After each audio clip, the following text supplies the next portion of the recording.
pobres de espírito,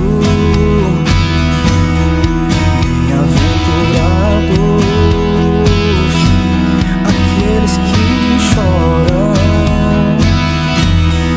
bem-aventurados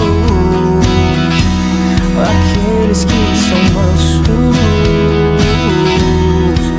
bem-aventurados os que têm fome de justiça, porque deles é o reino. Serão consolados, herdarão a terra, serão saciados. Deles é o reino.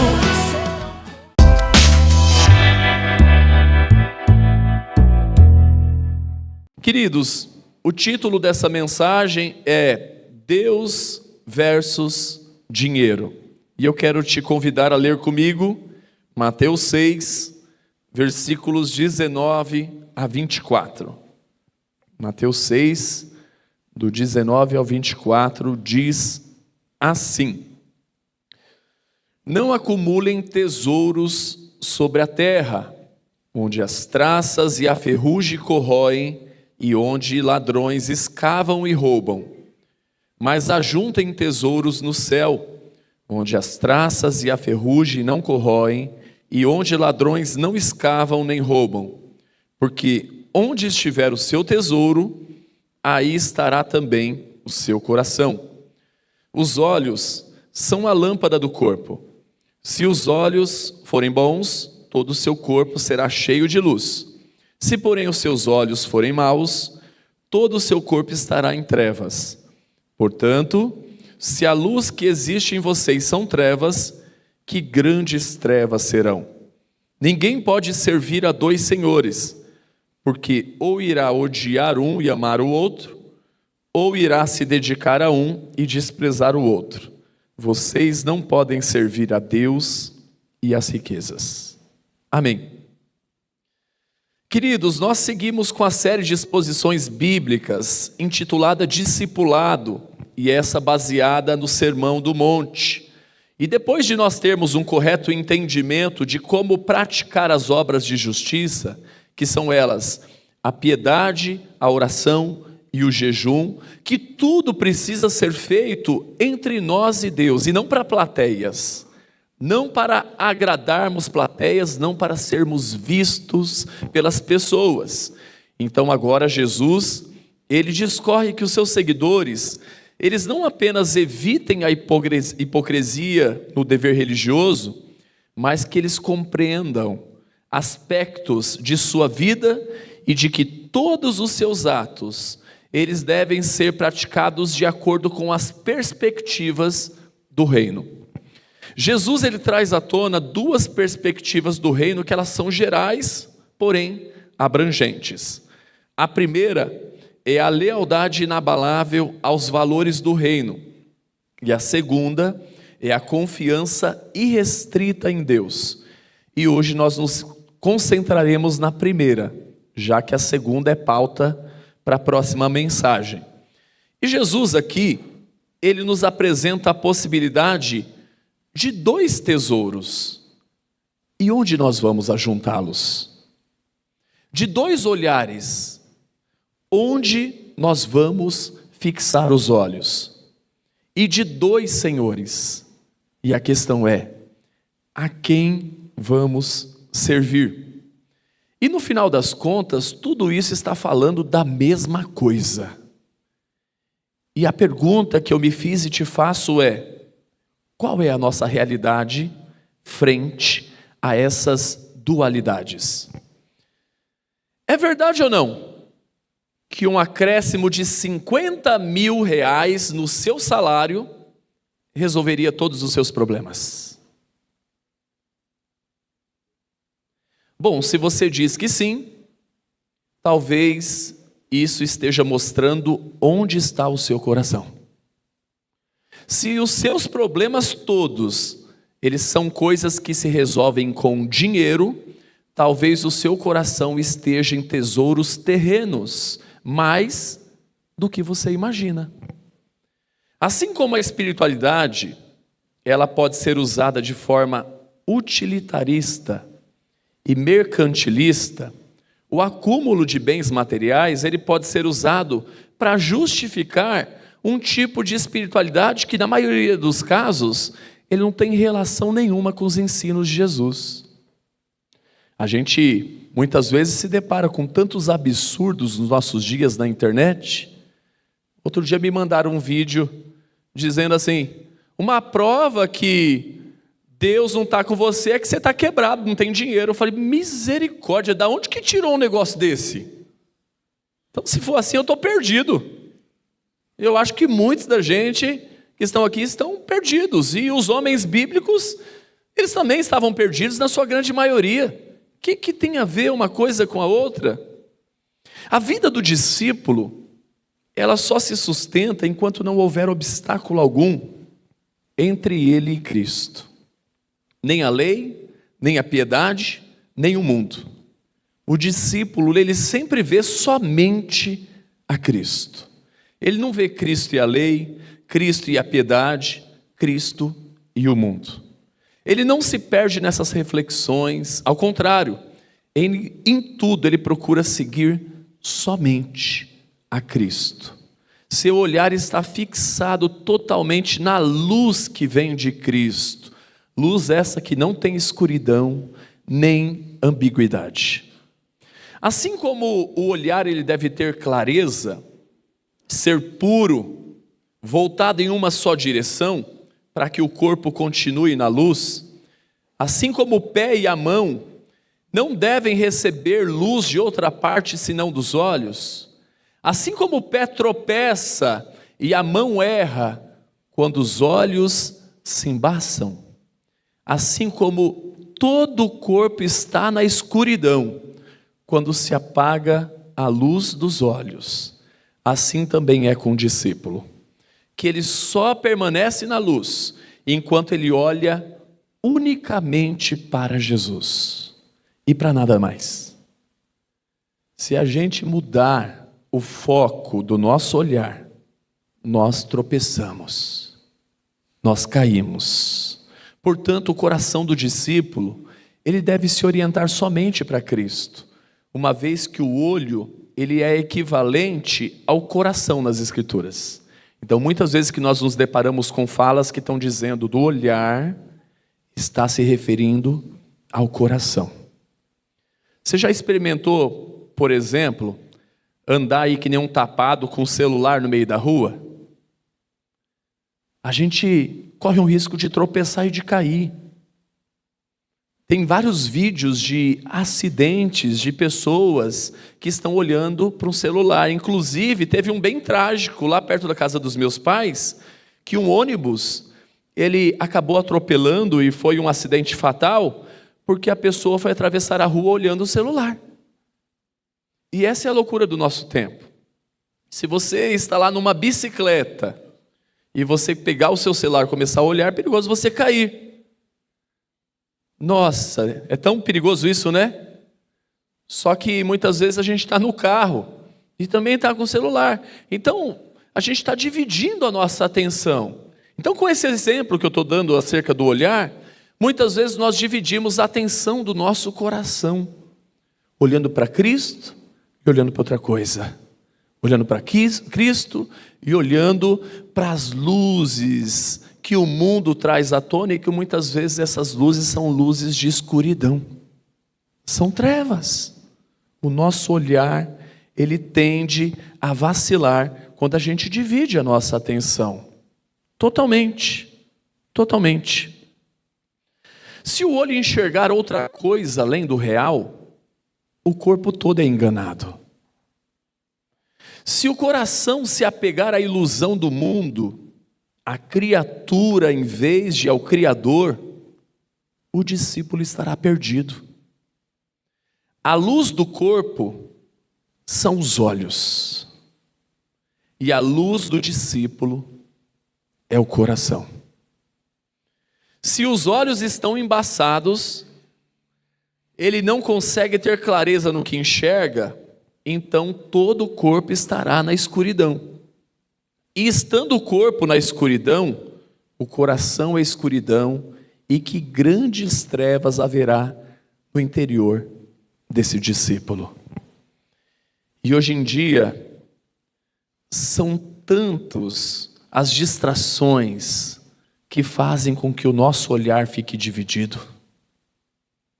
É tanta coisa competindo com a nossa atenção. A gente quer estar em 1000 lugares ao mesmo tempo e muitas vezes a gente prova isso no celular, no nosso dia a dia. A gente não consegue se contentar e estar apenas em um lugar. A gente quer estar aqui, mas quer saber o que está acontecendo ali. A gente quer estar aqui, mas quer saber quem que está nos chamando ali para outra coisa, para outra conversa, para outra prioridade. E essa é a realidade do nosso tempo. O coração, ele se cobre de trevas quando ele se apega às riquezas do mundo. E por isso, a exortação do texto bíblico é: não acumulem tesouros sobre a terra. Coisas transitórias que se deterioram. O texto ele vai dizer: onde as traças e a ferrugem corroem. E que nós podemos perder. Porque o texto também vai dizer: e onde os ladrões escavam e roubam. E essa muitas vezes é a dispensação do nosso tempo. Nesse caso, por mais insistente que seja o chamado de Jesus, se nós estamos com o olhar dividido, com o olhar fragmentado, com o nosso coração fragmentado, não será ouvido esse apelo da voz de Jesus. Não encontrará acesso ao ser humano, porque o coração está fechado e pertence a outro Deus. Assim como a luz não entra no corpo quando o olho é mau, a palavra de Jesus também não é ouvida pelo discípulo quando o coração dele se fecha. Se a gente recorrer às igrejas do Apocalipse, a gente vai se deparar com isso acontecendo em algumas delas. Tem até uma que vai dizer que Jesus está do lado de fora, ele está batendo na porta, para poder ver se abrem essa porta para ele entrar. Olha só que coisa, uma igreja que Jesus se encontra do lado de fora. Pois é, muitas vezes é assim o nosso coração. Jesus está do lado de fora. Os olhos, eles são as janelas que nos põem em contato com o mundo. Estima-se que 80% de tudo que o nosso cérebro armazena é acumulado através da visão. Olha só, 80% de tudo que o nosso cérebro armazena, ele é estimulado, ele é acumulado através da visão. Então, pensando assim, os olhos, eles usufruem de uma certa superioridade em relação aos demais órgãos dos sentidos. Como exemplo, é só a gente observar. Se nós precisamos ouvir uma música atentamente, às vezes nós precisamos fechar os olhos para manter a concentração na audição, não é assim? Por que muitas vezes, no momento que tem uma intencionalidade no culto cristão com uma música, as pessoas convidam você a se assentar, fechar os seus olhos e ouvir a canção? É para isso. Várias práticas que necessitam de concentração mental, elas são realizadas com maior eficácia quando feitas de olhos fechados. Por que nós fechamos os nossos olhos para orar, por exemplo? Por quê? Bom, a maioria dos cristãos guardam o hábito de orar com os olhos fechados. E para quê? É para evitar a distração. É para evitar a distração. Queridos, a visão ela é composta por um conjunto de células nervosas específicas, cartilagens, vasos sanguíneos, de tal forma organizados que estão harmoniosamente estruturados, eles são capazes de identificar cores, tamanho e a dimensão dos objetos. Todavia, interpretar o que se vê é muito mais importante do que apenas ver. Por exemplo, os olhos de um bebê, eles funcionam tão bem quanto os olhos de um adulto. Mas o cérebro ainda não consegue interpretar o que está sendo visto. Por quê? Porque as informações visuais que um bebê recebe terão que ser ainda aprendidas para depois serem interpretadas. A visão, ela funciona na confluência do que se vê e na forma como o cérebro, ele interpreta aquilo que está sendo visto. Uma mesma paisagem, vista por duas pessoas, ela fica submetida a interpretações diferentes. Eu olho para uma coisa e enxergo de um jeito, você olha para a mesma coisa e você pode dar uma descrição totalmente diferente da minha. Jesus, ele usa a figura da visão para falar dos olhos da alma. Ele está falando na capacidade humana de observar e de interpretar as questões da vida. É, portanto, um tipo de visão, uma concepção que enxerga a vida de dentro para fora, e não o contrário. Por isso que é tão importante a gente se preencher de Deus. Por isso que é tão importante a gente meditar na palavra de Deus, a gente falar dessa palavra em casa, em volta da mesa, no caminho, ao levantar, ao deitar. E para quê? Porque nós recebemos a vida de dentro para fora, e não o contrário. Mas acontece que os nossos dias, no meio de tanta informação que nós recebemos, nós estamos vivendo uma dinâmica diferente, errada. As pessoas, quando abrem a boca, só falam de tragédias, só falam de coisas desnecessárias. As palavras, no geral, são palavras de morte, não são palavras de vida. Observe a sua fala, observe as suas conversas, observe a dispensação do seu tempo. O que tem preenchido a sua vida? Com o que você tem ocupado o seu tempo? Do que você tem se alimentado? Porque é de dentro para fora que a gente enxerga a vida. Mas a gente está invertendo isso. Nós somos maliciosos. Nós olhamos para as pessoas esperando sempre o pior. Nós não acreditamos mais no ser humano. E por quê? Porque nós não temos nos alimentado de vida. Nós temos nos alimentado de morte. E é isso. A visão indicará o destino do que somos e fazemos, de como nós percebemos as pessoas e tudo ao nosso redor. Porém, todo ser humano é vulnerável a deixar-se manipular pela pressão de outras percepções vindas de fora.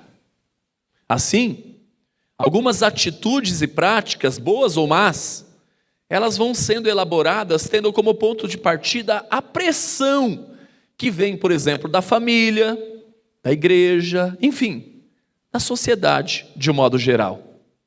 E assim, a violência, a discriminação para com os pobres, o racismo, o consumismo, a excessiva acumulação de bens, estas e muitas outras atitudes, elas vão sendo armazenadas no conjunto de experiências de uma pessoa, e assim vai se estabelecendo nosso código de conduta.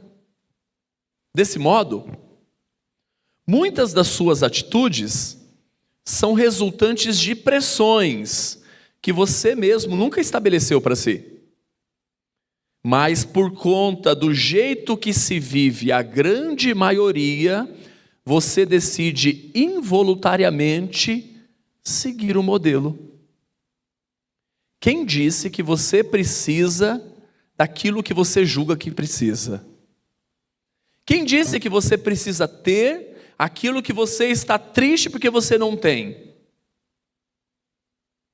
Nem sempre é você. Muitas vezes são o meio que nós estamos inseridos, são as pessoas à nossa volta e a sociedade. Mas falando de pessoas e da nossa concepção, da nossa construção de valores, eu quero te fazer uma pergunta. Como você observa as pessoas? Com malícia? Nesse caso, onde reside a maldade? Na pessoa que você percebe e descreve, ou na interpretação que existe dentro de você? Onde? Queridos, pior do que viver no erro é viver nele pensando que está fazendo a coisa mais certa do mundo. Jesus, ele compara os nossos valores e princípios à visão que nós possuímos. E ele vai dizer: se os seus olhos forem bons, todo o seu corpo será cheio de luz. Ressaltando que, como consequência natural, vem a manifestação, a exposição, o testemunho desses valores. Então eu tenho olhos bons, todo o meu corpo tem luz. Se os seus paradigmas forem bons, você desfrutará de lucidez e bom discernimento para viver. Mas o contrário também acontece. Se, porém, os seus olhos forem maus, todo o seu corpo estará em trevas. Portanto, se a luz que existe em você são trevas, que grandes trevas serão. É pelos olhos, a visão interna, a concepção de vida, e externas, aquilo que os olhos podem cobiçar, que a riqueza ganha vida. A riqueza, ela não tem vida em si própria. Não. É a cobiça que traz vida para a riqueza. A riqueza é uma das formas de idolatria mais sutil e tentadora. Diferentemente dos modelos primitivos da idolatria, em que os ídolos eles são materializados em objetos de gesso, madeira, enfim, o ídolo da riqueza, ele é invisível. Ele é invisível. Ele promete bens materiais, esperança, estabilidade, segurança e, em muitos casos, chega a confundir-se com a ação do Deus das Escrituras. Está tudo uma maravilha e às vezes a gente olha e fala assim: olha aí, é Deus, é Deus. É por meio da visão que vem o desejo. É por meio da visão que nós mergulhamos em um ar de claridade ou que nós afundamos nas mais densas trevas. Tem pessoas que têm um olhar tão ruim, mas tão ruim, que só se afunda nas mais densas trevas. Falando de visão, quando Eva comeu do fruto proibido, e ela deu para Adão, lá em Gênesis 3:6, lá descreve essa ação assim, ó, observe a visão. Vendo a mulher que a árvore era boa para se comer, agradável aos olhos. Olha só, visão. Quando Jesus ele foi tentado no deserto por Satanás, lá em Mateus 4, Satanás não apenas prometeu para Jesus as coisas, não, ele mostrou, ele transportou Jesus para um lugar e mostrou todos os reinos desse mundo e disse que daria isso para Jesus se ele se prostrasse, se adorasse. Vocês estão entendendo a visão, a importância dela na nossa vida? Uma maneira que a cobiça acontece nos nossos dias é por meio das redes sociais. É diante da telinha do smartphone que grandes pecados acontecem. Tem gente que fica acompanhando a vida alheia, não porque vibra com o sucesso dos seus semelhantes, não, mas é para fazer mau juízo, é para desejar o mal. Segue o fulano, mas não porque é um amigo, é porque quer ficar curiando a vida do outro. Ele está lá como seguidor, mas não é porque ele torce por você não, fala, nossa, ele é meu amigo, não, é o espião. Ele quer ficar sabendo o que você faz, o que você come, onde você está, para onde você viaja, o que tem na sua casa, como que é a sua sala, e ele quer curiar a sua vida. E esse é o olhar desse abençoado. São pessoas imersas nas trevas, que transbordam morte, olham com maldade para os seus semelhantes, e invejam o sucesso alheio. E para quem é assim, não há esperança. Normalmente um abismo chamará outro abismo. A vida desse não vai para frente, porque é uma vida miserável. É uma vida miserável. Pessoa que gasta o seu tempo só para poder ficar julgando a vida alheia, para poder ficar metendo pitaco na vida alheia. Não, eu estou, como que é o termo? Stalkeando, né? Eu acompanho tudo, eu sei tudo, estou stalkeando, né? Aí está lá, não, faz alguma coisa errada, não é possível. Não, esse dinheiro aí não deve ser lícito, não. Não, esse tipo de vida aí, não, tem coisa errada, olha lá, tem coisa errada. E assim, é o seguidor do tempo moderno, é o seguidor, é esse. Mas então, como que o discípulo ele poderá lidar com as riquezas desse mundo? A gente tem que entender que Jesus, ele não está dizendo aqui que a riqueza é maligna. Não é isso não, tá? Jesus ele não proíbe os seus discípulos de possuírem e usarem bens. Não proíbe. Ele foi ser humano. Ele comia e bebia com seus discípulos. E quem de nós que não gosta de comer e beber, né? Quem de nós? Ele ia em casamento, quando ele foi convidado, ele foi. Ele foi até chamado por pessoas que estavam à sua volta de comilão e glutão, né? Beberrão, né? Beberrão. Entenda que Jesus ele também não está denunciando aqui a previsão, mas sim a ganância. Ele não está falando assim, você não pode poupar, economizar. Não é isso que ele está denunciando também, tá? A gente tem que entender. Ele está falando aqui da ganância.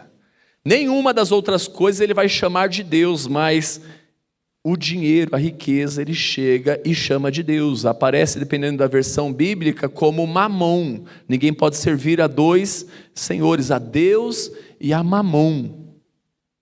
Mas então qual que é o limite? Bom, para isso eu quero recorrer a dois exemplos bíblicos. O primeiro é bem recente. Mateus 6,11. O pão nosso de cada dia nos dai hoje. E o outro é um fato bastante conhecido, de quando Israel, durante a peregrinação no deserto, recebia de Deus o maná, o pão que desceu do céu, lá em Êxodo 16. E a recomendação para os israelitas ali é que eles não guardassem, porque dia após dia Deus trazia a provisão. Ele mandava aquela quantidade que era suficiente para o dia. E a gente sabe que mesmo Deus ensinando, os caras ainda foram lá e fizeram errado ainda, né? Será que é mesmo? Vamos guardar, que aí pelo menos eu não tenho nem que levantar amanhã para poder ir lá pegar o pão, né? Então não é de hoje que a preguiça está nesse cenário aí, que tem os espertinhos nesse cenário procurando achar um erro no processo. Cristo ele mantém justamente para não acumulação de bens no sentido de vida. Porque Por um lado, por conta da transitoriedade destes, porque eles são corroídos pela traça e pela ferrugem, não é verdade? Mas por outro lado, devido à ansiedade, que nós veremos na próxima mensagem, e o cuidado que esses bens eles estimulam, já que eles estão sujeitos ao roubo. Então, quem tem muito dinheiro, normalmente ele fica muito preocupado também. Tem pessoas que têm tantos bens materiais, mas não tem tempo para usufruir. Tantos bens materiais, mas não tem tempo para usufruir. Pelo contrário, ainda investem mais e mais o seu tempo para captar recursos.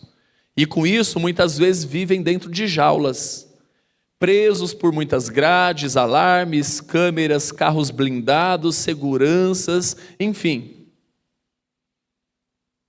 Você consegue ver felicidade mesmo nisso? Dizem que é melhor você ter um amigo rico do que você ser rico, né? Porque às vezes o cara está tão trabalhando lá e para poder manter o império não tem tempo para usufruir. Então ser amigo rico, pelo menos você não tem nem que pagar nem os impostos, né? Você só usufrui e está tudo certo. Queridos, os que confiam no milagre das riquezas vivem inseguros, inquietos, ansiosos. Quem confia em coisas não tem como manter a durabilidade da sua confiança. Primeiro, porque as riquezas não podem garantir as reais aspirações e sonhos mais puros dos seres humanos. E depois, porque as riquezas, à semelhança dos demais ídolos, não possuem vida própria e facilmente desencantam seus seguidores, que, se submetendo à instabilidade do mercado, vivem de maneira infeliz. O dinheiro, ele consegue pagar um excelente plano de saúde, mas ele não pode garantir saúde. Ele pode comprar casas, mas ele não pode te dar um lar. Ele pode te cercar de bajuladores, mas não se iluda, eles não são seus amigos. A palavra de ordem no Sermão do Monte é bem-aventurado. Essa palavra no original é Macarios, que é traduzido normalmente por feliz, mas é mais do que isso. Pode significar também afortunado ou abençoado. Abençoado-os, afortunado-os, feliz. É um conjunto de tudo isso. Queridos, o estilo de vida proposto por Cristo, ele deve proporcionar isso aos seus discípulos. O senso de Macarios.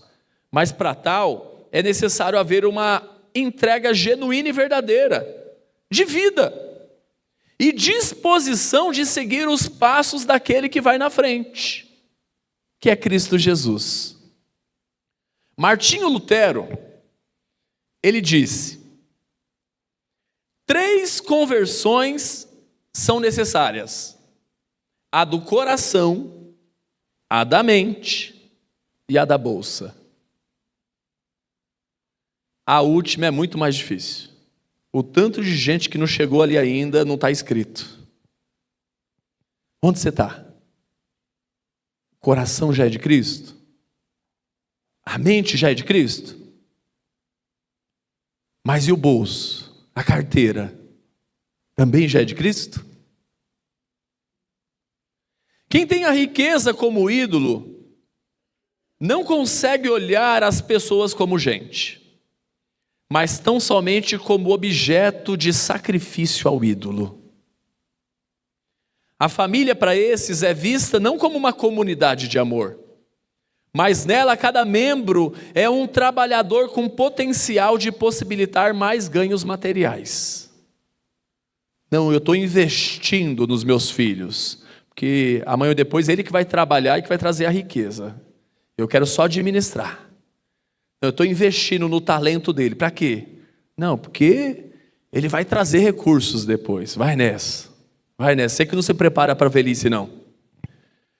A igreja, para esses, é apenas um espaço religioso para garantir a interferência da divindade em torno dos interesses econômicos. A adoração a Deus é como se fosse um investimento, totalmente garantido de retorno, sem qualquer tipo de prejuízo na bolsa de valores celestial. Logo, a fé, ela se torna apenas a moeda de troca. Quem vive com o coração nesse tipo de tesouro sofre ansiedade de não curtir relacionamentos, amor, paixão, sensibilidade. Enfim, não consegue perceber a vida com toda a sua simplicidade e beleza. Não consegue. O limite a ser refletido e nos servir de parâmetro em relação às riquezas é o quanto o dinheiro está nos servindo ou somos nós que estamos servindo ao dinheiro? E aí? Como que é na sua vida? O Billy Graham, ele disse: não existe nada de errado com homens possuírem riquezas. O errado é a riqueza possuir homens. Jesus, ele não está dizendo que você não pode ter coisas, que você não pode trabalhar, conquistar e se alegrar. Mas se você fizer disso o seu tesouro, aí você vai estar encrencado. Porque o dinheiro, ele pode ser um obstáculo para o seu relacionamento com Deus.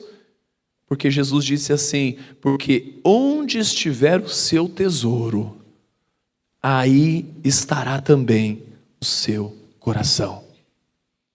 Se o meu e o seu tesouro for o dinheiro, então ali estará a nossa confiança, ali estará a nossa segurança, ali estará o nosso consolo, ali estará o nosso Deus. Logo, nós estamos diante de uma falsa confiança, de uma falsa segurança, de um falso consolo, de um falso Deus. Quando nós morrermos, tudo vai ficar. Você já deve ter ouvido falar que não tem gaveta no caixão, que não tem como levar. E se levar também não adianta nada, porque lá não vale mais isso. Mas acontece que, por si só, os bens materiais, eles são vulneráveis ao roubo, ao fogo, ao desgaste, além das mudanças de mercado, as variações nas leis de procura e oferta, e por aí vai. O livro de Eclesiastes nos ajuda a entender que mesmo diante do poder e das riquezas, tudo é vaidade. Ou seja, tudo é transitório, tudo passa. Antigamente as pessoas guardavam dinheiro debaixo do colchão. Você já deve ter ouvido a história, e talvez você mesmo já viveu isso, de que as pessoas não tinham a segurança de levar o dinheiro e colocar num banco. Quantos que já não encontraram em casa dinheiro que não vale mais? Lá em casa mesmo, na casa dos meus pais, sempre, vira e mexe, a gente achava lá uma nota de papel, uma moeda. Meu pai até mostrava uma lá dizendo assim: foi com essa moeda aqui que eu comprei o terreno da nossa casa. Eu falei: meu Deus! Eu ficava pensando, né? Caramba, por que não comprou outro terreno, né? Quantas pessoas que não investem e diante de uma catástrofe perdem tudo? Tem aqueles que vão confiar lá no investimento e vira e mexe a gente fica sabendo de um que tomou um golpe aí, né? Que ele foi lá e colocou tudo que ele tinha, as economias dele naquele camarada lá, é bitcoins, é tanta outra coisa lá, e quando vai ver, foi embora. Em 1929, por exemplo, teve uma devastadora crise econômica na Bolsa de Valores de Nova York, conhecida como a quebra ou o crash da Bolsa, fazendo com que muita gente perdesse muito dinheiro. Famílias perderam seus investimentos de uma vida toda. Empresas e bancos foram à falência, resultando na perca do emprego de muita gente e levando algumas pessoas até o suicídio. Ou seja, algo que parecia muito sólido e estável a Bolsa de Valores de Nova York, mas evaporou. Querido, onde está a sua segurança? Onde está a nossa segurança? Eu quero lembrá-los de um fato interessante lá na peregrinação do povo no deserto. Eles estavam cheios da bufunfa, cheios de dinheiro, tudo aquilo que eles acumularam nos anos que eles passaram no Egito, eles levaram. Mas se não fosse o maná, se não fosse as codornizes, se não fosse a água que saía da rocha, se não fosse as roupas que cresciam no corpo e não se gastavam, ou seja, se não fosse a provisão de Deus, eles teriam morrido, eles estariam perdidos, eles estavam totalmente entregues nas mãos de Deus, mesmo estando com a conta bancária sinalizando muitos dígitos. E assim Deus estava ensinando eles a depender de Deus. E será que só os que têm dinheiro que podem ter as riquezas como seu Deus? Porque talvez você está ouvindo tudo isso e falar, eu estou imune. Um quebrado como eu? Será que é somente quem tem dinheiro que pode sofrer desse mal? Certamente que não. Pois quem ama o dinheiro não é só aquele que possui. Há muita gente sem dinheiro cuja esperança está em um dia possuí-lo. Passa uma vida inteira tendo como objetivo maior conquistá-lo. Está aí, por exemplo, a Mega Sena da virada. Está aí, por exemplo, o tigrinho, as betes da vida, os jogos de azar que chegam a brilhar diante do olhar das pessoas. A ambição de ganhar o dinheiro fácil. A ambição. Eu fui no barbeiro semana passada, eles estavam lá falando, e um senhor do meu lado ali ganhou R$ 1.500 no tigrinho. Ele colocou R$100, ganhou 1.500. Chega a ser tentador. Fala, caramba, se eu desse 2 ou 3 jogadinhas, acho que eu equilibrava o mês aqui. Chega a ser tentador. Olha o que diz 1 Timóteo 6,10. Porque o amor ao dinheiro é a raiz de todos os males, e alguns nessa cobiça se desviaram da fé e atormentaram a si mesmo com muitas dores. Como, porém, meus amados, então, traçar uma linha que delimita entre os bens para uso próprio e o tesouro que eu não devo possuir? Bom, se invertermos o enunciado e dissermos, onde o coração se apega, ali está seu tesouro. Então a gente já vai saber a resposta. Onde seu coração se apega? Mas como que eu posso saber onde meu coração se apega? Porque às vezes a gente quer se fazer de bobo mesmo, né? Bom, a resposta é simples e clara. Tudo que impede você de amar a Deus sobre todas as coisas, tudo que serve de obstáculo entre você e a obediência a Jesus, aí está o tesouro a que o seu coração se apega. Se você precisa de algo para depois se lançar completamente a Jesus, entenda, o seu Deus é outro. Se quando te falta algo, você perde o amor, você perde todo aquele zelo que você tem com Cristo, com a palavra, com as Escrituras, está mostrando onde que está o seu coração. E o tesouro, ele pode ser transitório e diferente de pessoa para pessoa. Transitório no sentido de que o que hoje eu dou valor na minha vida, amanhã eu não dou mais. Então a gente muda esse tesouro de tempo em tempo. Mas ele muda também de pessoa para pessoa. E entenda bem, todos estamos correndo esse perigo. Sejam eles os automóveis, os móveis ou os imóveis. nós podemos fazer das coisas da terra um tesouro que toma o nosso coração e nos afasta de Deus. O coração humano, ele necessita obrigatoriamente de um tesouro para se apegar. Porém, esse precisa ser de acordo com a vontade de Deus. E por isso que não é um tesouro da terra, onde ele se deterioraria, e sim no céu, onde ele dura para sempre, que vai preencher a nossa vida. Porque a recomendação de Jesus é: ajuntem tesouros no céu, onde as traças e a ferrugem não corroem, onde os ladrões não escavam nem roubam.